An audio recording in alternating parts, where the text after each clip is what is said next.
നമ്മൾ ഒരുപാട് ഇലക്ട്രിക് വാഹനങ്ങൾ ഇങ്ങനെ പരിചയപ്പെടുത്തിക്കൊണ്ടിരിക്കുന്ന സമയത്ത് എല്ലാവരും ചോദിക്കുമായിരുന്നു മാരുതി എപ്പോഴാണ് ഒരു ഇലക്ട്രിക് വാഹനത്തെ ഇറക്കുന്നത്. ആ ഒരു ചോദ്യത്തിന് ഉത്തരം ഈ ഒരു ഓട്ടോ എക്സ്പോയിൽ കിട്ടിയിരിക്കുകയാണ്. അതാണ് മാരുതിയുടെ ഏറ്റവും പുതിയ കോൺസെപ്റ്റ് ആയിട്ടുള്ള EVX എന്ന് പറയുന്ന കോൺസെപ്റ്റ്. അതിൻ്റെ കൂടെയാണ് ഇപ്പോൾ നമ്മളുള്ളത് ഓട്ടോ എക്സ്പോ 2023 വീഡിയോയിലേക്ക് വിശദമായിട്ട് പോകുന്നതിന് മുമ്പ് ഒരു കാര്യം കൂടി പറയാം. നമ്മുടെ ഓട്ടോ എക്സ്പോയുടെ വീഡിയോ മുഴുവൻ സ്പോൺസർ ചെയ്തിട്ടുള്ള നമ്മുടെ ഇൻവോൾവ് എന്ന് പറയുന്ന നമ്മുടെ കാർ പെർഫ്യൂമാണ്. അപ്പം ഇൻവോൾവ് ട്രൈ ചെയ്യാത്ത ആളുകളുണ്ട് എന്നുണ്ടെങ്കിൽ ഒന്ന് ട്രൈ ചെയ്ത് നോക്കാം.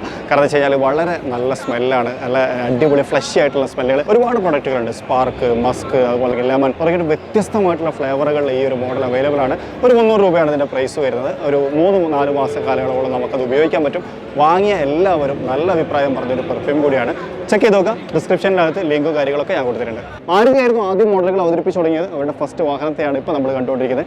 EVX ഒരു SUV എന്നാണ് മാരുതി ഇതിനെ വിശേഷിപ്പിച്ചുകൊണ്ടിരിക്കുന്നത്. ഇത് ശരിക്കും ഒരു പക്ക കോൺസെപ്റ്റ് മോഡലാണ്. ശരിക്കും 2020 ഓട്ടോ എക്സ്പോയിലും ഒരു കോൺസെപ്റ്റിനെ അവതരിപ്പിച്ചിരുന്നു. അത് പ്രാബല്യത്തിൽ വന്നില്ല. ഈ മോഡൽ ഇതേപോലെ ഒന്നും വന്നോളൊന്നുമില്ല കേട്ടോ. ആ ഒരു കാര്യം ആദ്യം മനസ്സിലാക്കുക. ഒരുപാട് മാറ്റങ്ങൾ ഉണ്ടായിരിക്കും. ഇത് ശരിക്കും പറഞ്ഞു കഴിഞ്ഞാൽ ഒരു കോൺസെപ്റ്റ്, ഒരു പ്രോട്ടോടൈപ്പ് എന്ന് പറയാം. ഹെഡ്ലാമ്പൊക്കെ കണ്ടോ, നമ്മൾ സാധാരണ കോൺസെപ്റ്റ് മോഡലുകളിലൊക്കെ കണ്ടിട്ടുള്ള തരത്തിലുള്ള ഒരു ഹെഡ്ലാമ്പാണ്. പക്ഷേ ഇങ്ങനെ പറയുന്ന സമയത്ത് ഒരു കാര്യം കൂടി പറയാം. ചില വാഹനങ്ങളിലൊക്കെ ഏറെക്കുറെ ഇങ്ങനെ വന്നു തുടങ്ങി. അപ്പോൾ ഇതിലും ഇങ്ങനെ വരുമോന്നൊന്നും പറയാൻ പറ്റില്ല.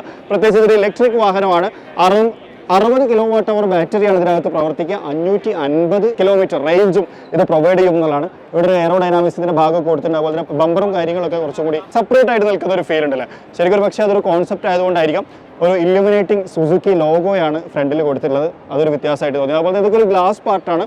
ഉള്ളിലൊരു 3D എലമെന്റ് ഒക്കെ നമ്മൾ കാണുന്ന പോലത്തെ ഒരു തോന്നലാണ് എനിക്ക് ഫ്രണ്ടിൽ നിന്ന് തോന്നിയത്. ശരിക്കും ഫ്രണ്ടിൽ നോക്കുന്ന സമയത്ത് രസമുണ്ട്. പക്ഷേ എവിടെയൊക്കെ നമ്മൾ കണ്ടു മറന്ന ചില വാഹനങ്ങളുടെ ഒരു ഫേഷ്യ ഫ്രണ്ടിൽ നിന്ന് നോക്കുന്ന സമയത്ത് എനിക്ക് കിട്ടിയിട്ടുണ്ടായിരുന്നു എന്നുള്ളതാണ്. സൈഡിലേക്ക് വരുന്ന സമയത്ത് വലിയ വീലുകൾ ശരിക്കും പറഞ്ഞാൽ ആ ഒരു ഡ്രാഗ് കോഎഫിഷ്യന്റ് ഭാഗമായിട്ട് അത് ക്ലോസ് ചെയ്ത് വെച്ച രൂപത്തിലാണ് കൊടുത്തിട്ടുള്ളത്. 20 ഇഞ്ച് വീൽസുകളാണ് കൊടുത്തിട്ടുള്ളത്. നൈസ്. അതുപോലെ തന്നെ SUV ക്ലാഡിങ്ങുകൾ കൊടുത്തിട്ടുണ്ട്. ഇങ്ങോട്ട് വരുന്ന സമയത്ത് ഇവിടെയും ഇലുമിനേഷൻ ആണ്. ഇത് ഇതേപോലെ ഇലുമിനേഷൻ ഉണ്ടാവുമോ എന്നൊന്നും പറയാൻ പറ്റില്ല. അതുപോലെ തന്നെ സൈഡ് വ്യൂ മിറർ ക്യാമറ പോലെയാണ് കൊടുത്തിട്ടുള്ളത്. അതും ചേഞ്ചസ് സംഭവിക്കാം. അതുപോലെ തന്നെ ഹൈറ്റ് വയ്ക്കാം. കമ്പനി വിശേഷിപ്പിക്കുന്ന SUV എന്നുള്ളതാണ്. പക്ഷേ size vice like A compact SUV എന്നുള്ളൊരു കാറ്റഗറിയിലാണ് വരുന്നത്. നമ്മൾ റേഞ്ച് ഓവറിലൊക്കെ കണ്ട പോലെ തന്നെ ഹാൻഡിൽസ് സൈഡിൽ നോക്കുമ്പോഴും ശരിക്കും നമ്മൾ എവിടേക്കോ കണ്ട ചില വാഹനങ്ങളോട് വളരെ പെട്ടെന്ന് റിലേറ്റ് ചെയ്യാൻ പറ്റുന്ന ഒരു ഫീൽ എനിക്ക് വന്നു. എവിടേക്കോ ഫ്രണ്ട് കാണുമ്പോൾ ബാക്ക് കാണുമ്പോൾ ഒക്കെ ചില വാഹനങ്ങൾ നമ്മൾ ഇത് മുമ്പ് കണ്ടിട്ടുണ്ടല്ലോ എന്നൊരു തോന്നൽ ഉണ്ടായിരുന്നു എന്നുള്ളതാണ് സത്യം. ബാക്കിലേക്ക് വരുന്ന സമയത്ത് ഹൈലൈറ്റ് എന്ന് പറഞ്ഞാൽ പരസ്പരം കണക്റ്റഡ് ആയിട്ടുള്ള ടൈൽ ലാമ്പ് അല്ലെങ്കിൽ സ്റ്റോപ്പ് ലാമ്പ് എന്ന് വിശേഷിപ്പിക്കാം. ആ തരത്തിലാണ് ക്രമീകരിച്ചുള്ളത്. അതുപോലെ തന്നെ EVX എന്ന് പറയുന്ന ഒരു ബാഡ്ജിങ് ഇവിടെ കാണാം. അതുപോലെ തന്നെ ഇല്ലുമിനേറ്റിംഗ് ആണ് സുസുക്കി ലോഗോ. അതുപോലെ തന്നെ ബമ്പർ സ്റ്റോപ്പ് ലാമ്പൊക്കെയാണ് നൈസ്. ഇത് ശരിക്കും പറഞ്ഞാൽ ഒരു കണ്ടംപററി വീടിൻ്റെ ഡിസൈൻ പോലെ ക്രമീകരിച്ചിട്ടുണ്ട് എന്നുള്ളതാണ്. അതുപോലെ തന്നെ സ്പോയിലേഴ്സും കാര്യങ്ങളും ഒക്കെ ഇവിടെ കൊടുത്തിട്ടുണ്ട്. ശരിക്കും പറഞ്ഞു കഴിഞ്ഞാൽ ഇതിൻ്റെ കോൺസെപ്റ്റിൻ്റെ അകത്തത്തെ വിശേഷങ്ങൾ കാണാൻ നമുക്കൊരു നിവൃത്തിയില്ല. ക്ലോസറാണ്. അതും വാഹനത്തിനകത്തേക്ക് നോക്കിക്കഴിഞ്ഞാലും ക്ലോസറാണ് എന്നുള്ളതാണ് വേറൊരു സത്യം. ശരിക്കും ഒരു സ്റ്റിയറിംഗ് വീൽ മാത്രമാണ് നമുക്ക് കാണാനുള്ളത് എന്നുള്ളതാണ്.